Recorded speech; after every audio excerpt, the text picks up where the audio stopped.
আজি ৰঙালী বিহু আৰু আজি মানুহৰ বিহু আৰু আমাৰ গাঁৱৰ মহিলাসকলে মাহ হালধি চবৰে ঘৰে ঘৰে গৈ চবকে গৈ সানে মানে নোৱাই দিয়ে আৰু যেনেকৈ আমি ফাকুৱা খেলোঁ তেনেকৈ আমাৰ এই মহিলাসকলে চবেই ঘৰে ঘৰে গৈ মাহ হালধি সানি নোৱায় আৰু এনেকৈ আমাৰ পথাৰতে বিহু জোৰে।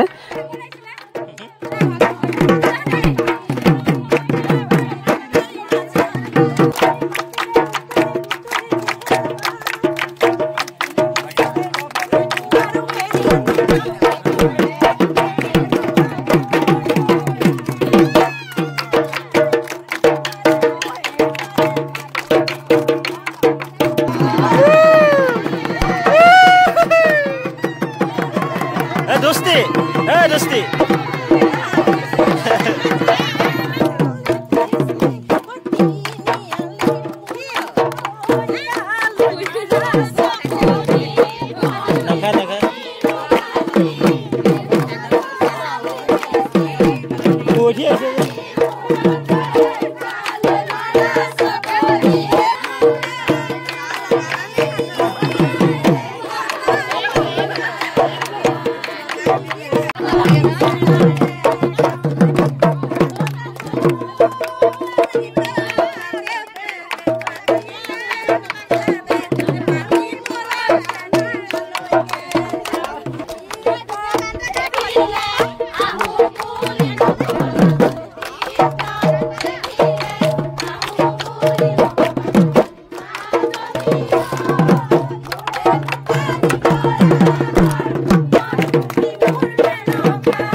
এফালে বিহু সামৰা হ'ল আৰু এতিয়া সকলোৱে গৈ ঘৰত ধুনীয়াকৈ গা পা ধুব। অলৰেডি মাহ হালধি নোৱা হৈ গ'ল, ধুনীয়াকৈ চবেই সকলোৱে চবকে নোৱাই দিলে আৰু এতিয়া ঘৰত গৈ চাহ জলপান যি নিয়ম আছে সেইখিনি কৰিব আৰু সকলোকে পুনৰবাৰ বিহু শুভেচ্ছা জ্ঞাপন কৰি আজিলৈ ভিডিঅ'টো সমাপ্ত কৰিছোঁ।